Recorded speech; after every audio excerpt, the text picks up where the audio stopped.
Hey everybody, this is James from South Texas RC and BRB Racing. Welcome back to the channel, guys. Well, like I said in the last video, this feels like update 9,999. We'll call this one 9,999,000,000,000,000. So today I went ahead and took it in to Alamo City Hobby and had them change the settings for me to 3.5 for the voltage cutoff per cell, running auto LiPO, because then you see in the last video that one pack was taking a little bit more strain.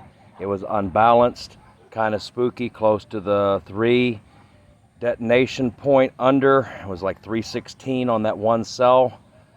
So oddly to say that it was like 330 something on one and then 316 on the other, or 306, something like that. So hopefully with these settings, it's going to fix the issue. I'm going to run it today and let y'all know at the very end if this worked and the proper suggestion to use on the old Castle systems that are in the Traxxas units. And of course, this is the system that I'm talking about. It's the MLX6. Now, upon powering on, we should hear the 4-tone. Let me get the remote. And meaning the 4-tone is that it is detecting that it is running on 4 cells.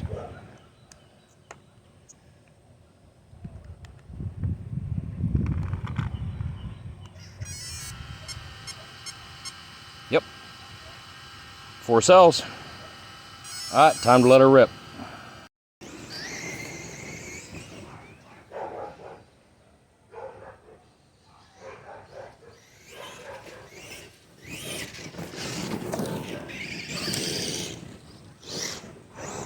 Twig.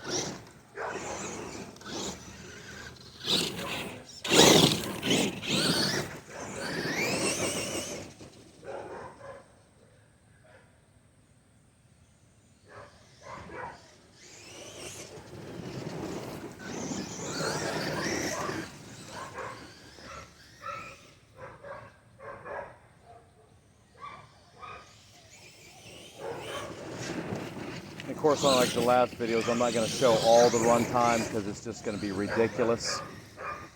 So far, let me try to get down here and focus where you all can hear. It's running the Power Hobbies 5200 milliamp packs, 2S per side equaling 4S, 50C discharge.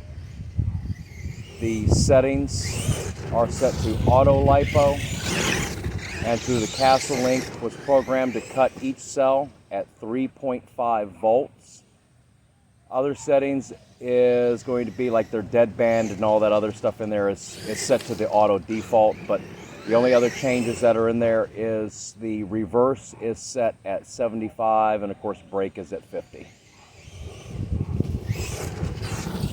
Punch control is set to the setting where it says as much as the battery can put out.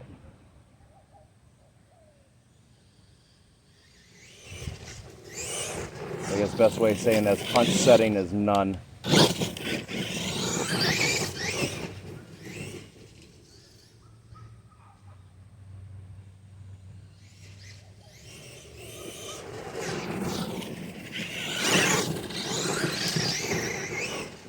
Once again, guys, today I wanted to get it done, and also I took the E-Max in and had them fix the connectors on the end.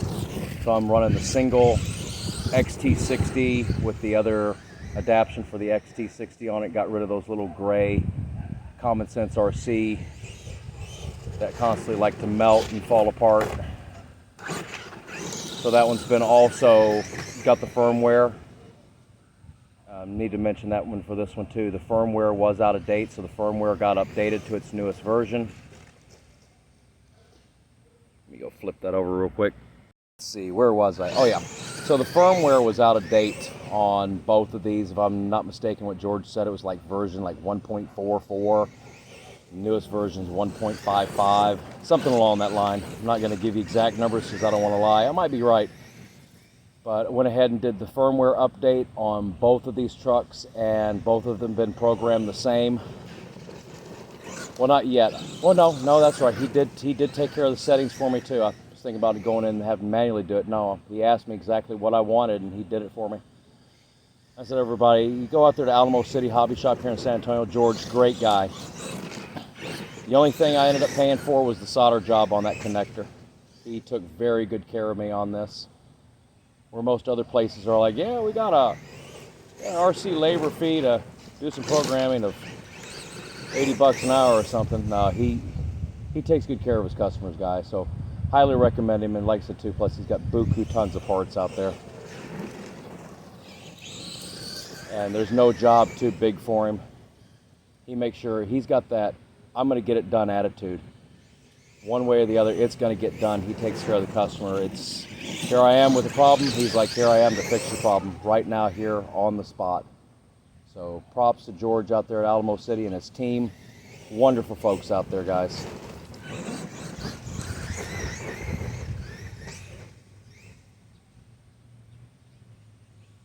Got a big tree root right there I need to trim out. Keeps hitting it.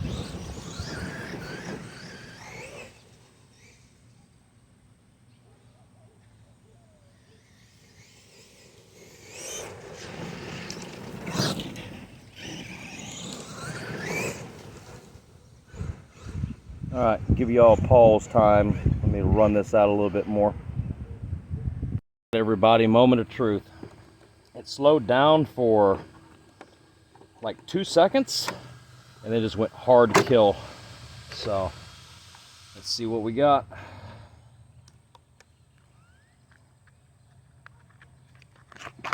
Pack 1, warm to the touch.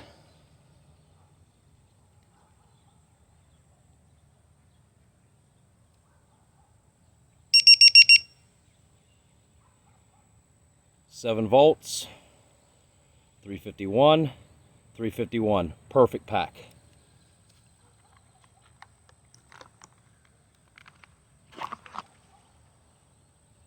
Pack number 2, warm to the touch.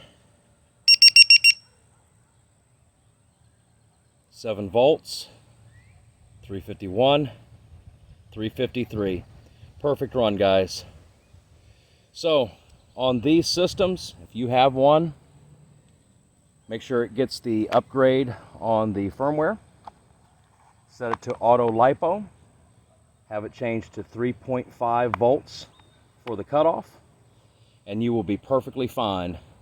So that should be pretty well a wrap on the E-Revo. Once again, thanks George and team. Awesome job. And until next time, guys, this is James from South Texas RC and BRB Racing, and I am out.